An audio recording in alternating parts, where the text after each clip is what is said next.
બધા જ ધારાસભ્યો અને નેતાઓને ભાજપ ખેંચી નથી જતું. કેટલાક લોકોને ધક્કા મારી ભાજપમાં મોકલવામાં આવે છે. આવી વાત સામે આવી છે એક રાજનેતા દ્વારા. જે રાજનેતાએ પોતાની પાર્ટી છોડી દીધી છે અને તેમને આજે ઘટસ્ફોટ કર્યો છે એ સ્થળ પર, જે સ્થળ પરથી આમ આદમી પાર્ટીના ગોપાલ ઇટાલિયા ધારાસભ્ય છે, એટલે કે વિસાવદરથી. વિસાવદરમાં આમ આદમી પાર્ટીના ગોપાલ ઇટાલિયાની જીત બાદ વિસાવદરવાળી કરો, વિસાવદરવાળી કરો તેવું ખૂબ બુમરાણ આમ આદમી પાર્ટી મચાવી રહ્યું હતું. પરંતુ આજે રાજુ કરપડાએ ઘટસ્ફોટ કર્યો છે કે ભૂપત ભાયાણી, જે આમ આદમી પાર્ટીના ધારાસભ્ય તરીકે વિસાવદરથી ચૂંટાયા હતા, તેમને કઈ રીતે ધક્કા મારીને ભાજપમાં ભેરવી દેવામાં આવ્યા. વિગતે વાત કરીએ. રાજુ કરપડાએ જાહેર મંચ પરથી કેવો ઘટસ્ફોટ કર્યો વિસાવદરથી તેના વિશે. નમસ્કાર, હું છું આપની સાથે તુષાર બસિયા. આપ જોઈ રહ્યા છો સ્વમાન. વિસાવદર વિધાનસભા બેઠક આમ તો ખેડૂતોની બેઠક તરીકે ઓળખાય છે. વિસાવદર વિધાનસભા બેઠક પરથી મોટા ભાગે સત્તા પક્ષને નુકસાની વહોરવાનો વખત આવતો રહ્યો છે વિધાનસભાની સીટ વખતે. કારણ કે ત્યાંથી જે ચૂંટણીનું પરિણામ આવે હંમેશા સત્તાના વિરોધનું હોય તે પ્રકારનું જ હોય છે. ત્યારે આમ આદમી પાર્ટીના ભૂપત ભાયાણી પણ આ બેઠક પરથી ચૂંટણી જીત્યા હતા. ભૂપત ભાયાણી ધારાસભ્ય બન્યા અને થોડા જ વખત બાદ ભૂપત ભાયાણી ધારાસભ્ય પદેથી રાજીનામું આપી દે છે અને ભાજપમાં સામેલ થઈ જાય છે. આ ઘટનાક્રમને અત્યાર સુધી કહેવાતું હતું કે ભૂપત ભાયાણીને ખેંચી જવામાં આવ્યા, ભાજપે તેને આકર્ષિત કર્યા અથવા તો ભાજપે તેમનું નાક દબાવ્યું અને ભાજપમાં સામેલ કર્યા.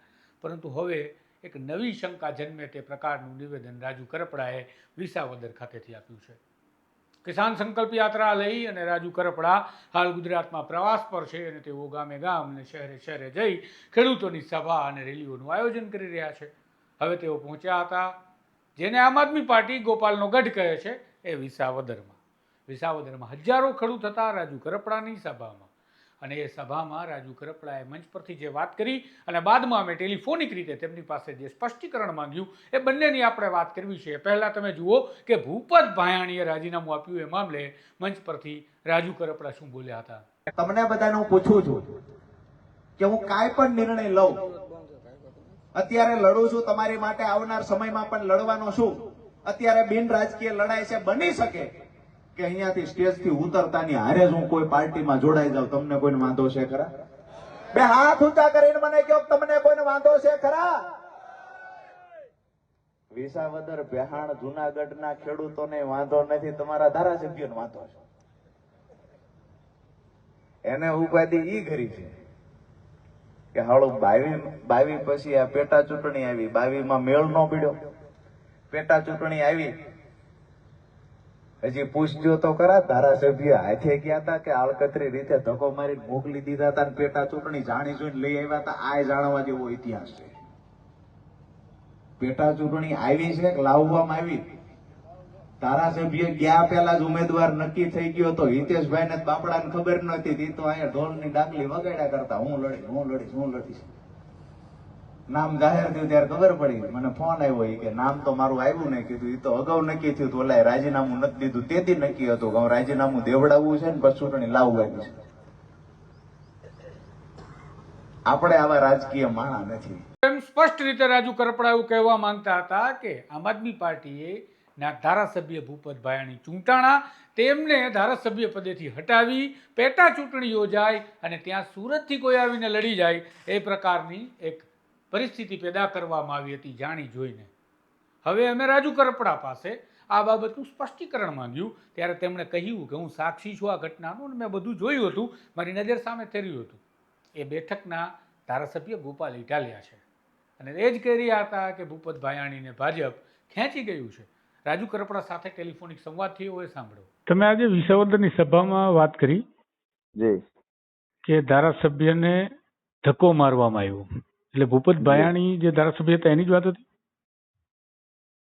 ભૂપત ભાયાણી જયારે આમ આદમી પાર્ટીમાં ધારાસભ્ય તરીકે ચાલુ હતા, આમ આદમી પાર્ટી તરફથી ટિકિટ મળી, વિસાવદરની જનતાએ મત આપ્યા અને ભૂપત ભાયાણી ધારાસભ્ય બન્યા. ભૂપત ભાયાણીને પોતાને નથી ખબર કે કેવી રીતે પાર્ટી છોડવા માટે એવા માણસો તૈયાર કરી અને કેવી રીતે એમની સાથે ગેમ થઈ. એ જ લોકો હતા જે આજે એમના અહીંયા ચાલુ ધારાસભ્યના રમકડા બનીને કામ કરે છે. એ જ લોકોએ તમે ભાજપમાં જતા રહ્યો એમ તમારી સાથે છીએ વાત સતત ચાલુ રખાવીને ભૂપત ભાયાણીના મગજમાં આ વાત ફિટ કરવી, સતત એક વાત કર્યા કરવી કે આમ આદમી પાર્ટીથી કાંઈ ન થાય, એમાં ન રહેવું જોઈએ, ન જોડાવું જોઈએ, સતત એ વાતો એના કાનમાં કરાવ્યા કરી, જે વાતનો હું પણ સાક્ષી છું. તો એ જ વખતે જે લોકોએ આ વાત સતત કાનમાં કરાવડાવ્યા કરી અને ત્યાર પછી ભૂપત ભાયાણી સ્વાભાવિક છે રાજીનામું આપશે નહીં આપશે આ ચર્ચાઓ તો ઓલરેડી ચાલતી.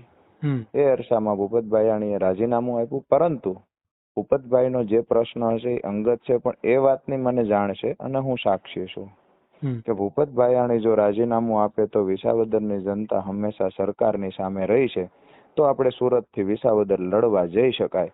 આ આયોજન પૂર્વકની રણનીતિ તૈયાર થયેલી. એટલે ચોક્કસ કયા નેતા દ્વારા કરવામાં શું કામ દીધું એ જે કાંઈ વિષય હશે, પણ ભૂપતભાઈ રાજીનામું આપે એમાં પાર્ટીના અમુક નેતાઓ ખુશ હતા. ભૂપત ભાયાણી રાજીનામું આપે તો વિસાવદરમાંથી ધારાસભ્ય બની શકાય. આ ભૂપત ભાયાણી જ્યારે ચાલુ ધારાસભ્ય હતા ત્યારે સ્વપ્ન જોઈ લેવામાં આવ્યા હતા. આ ઘટનાના તમે કીધું કે તમે સાક્ષી હતા, તો પછી આ મામલે તમારે પાર્ટીમાં ક્યારેય ચર્ચાઓ થઈ કે? સીધી વાત એ છે કે હું પાર્ટીમાં એવડા મોટા ગજાનો ત્યાર નેતા નહોતો. નંબર 2 કે પાર્ટીમાં રાજ્યસભાના સાંસદ હોય તો પણ અમુક નેતાઓ પાર્ટીમાં એવા છે કે એની સામે એમની પણ મર્યાદા છે. એનો ભૂતકાળમાં ઘણા બધા બનાવો બન્યા છે, સામે પણ ઘટનાઓ આવી છે. માત્ર મારે કોઈના વિશે ટીકા ટિપ્પણી નથી કરવી, પરંતુ રાજુ કરપડા કોઈ ફરિયાદ કરે અને રાજુ કરપડાની ફરિયાદથી કોઈ નિર્ણય બદલાઈ જાય, નિર્ણય લેવાઈ જાય, આવું બિલકુલ નથી. રાજુ કરપડા સામે ચાલવાની કોશિશ કરે તો રાજુ કરપડાને ખતમ કરવા માટે ખૂબ મોટી તાકાત કામે લાગી જાય. વિસાવદરની સભા વિશે મારે તમને એક સવાલ કરવો છે કે વિસાવદરની સભા તમે રાખી એના ઉપરથી એવું કહી શકાય કે આમ આદમી પાર્ટી અને ગોપાલ ઇટાલિયાને તમે ચેલેન્જ કરવા માટે આ સભા રાખી? આમ આદમી પાર્ટી અને તમે જેનું નામ બોલો છો એ તો મેં રાજીનામું દીધું ત્યારથી મને ચેલેન્જ કરી રહ્યા છે, મને જ ટાર્ગેટ કરી રહ્યા છે, મને જ ખેડૂતોની સામે ખરાબ ચિતરવાનું માત્ર એક જ કામ કરી રહ્યા છે. મને પણ નથી સમજાતું રાજીનામું આપ્યા પછી કે આમ આદમી પાર્ટી રાજુ કરપડા સામે લડે છે કે ભાજપ સામે લડે છે. સીધી વાત એ છે કે વિસાવદરમાં માત્ર આ સભા નથી થઈ. અમે તો તુલસી શ્યામથી પ્રસ્થાન કર્યું, ગઈકાલે જબરજસ્ત ટ્રેક્ટર રેલી ચલાળામાં કરી હતી.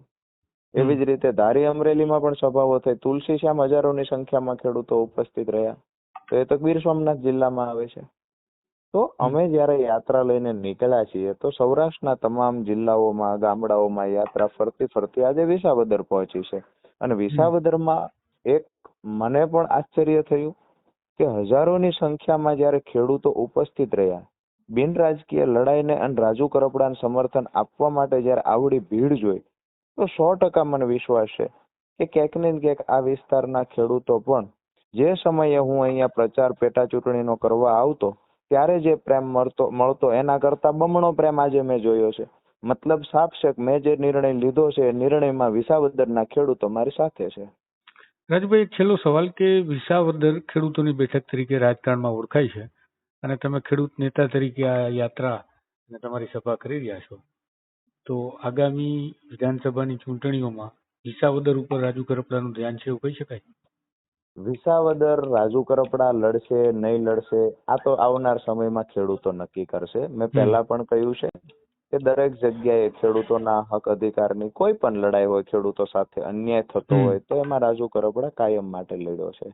આવનાર સમયમાં રાજકીય ભવિષ્ય લખવું એ પણ ખેડૂત નક્કી કરશે. વિસાવદર હશે, કોઈ ખેડૂતો ચોટીલાના અપેક્ષા રાખે કે અહીંયાથી લડે, બોટાદના ખેડૂત અપેક્ષા રાખે અહીંયાથી લડે, પણ ધારાસભ્ય બનવું એના કરતા મારા માટે વધારે મહત્વનું એ છે મજબૂત ખેડૂત સંગઠન બનાવીએ, ખેડૂતોને કેમ કરીને દેવામાંથી બહાર કઢાવી શકાય, ખેડૂતના બાળકોનું ભવિષ્ય ઉજળું કેમ બનાવી શકાય. આમ તમે રાજુ કરપડાની વાતનું સ્પષ્ટીકરણ પણ હવે સાંભળ્યું અને તેના પરથી સ્પષ્ટ થાય છે કે રાજુ કરપડા પણ બની શકે કે વિસાવદર તરફ પોતાનું ધ્યાન કેન્દ્રિત કરી રહ્યા હોય.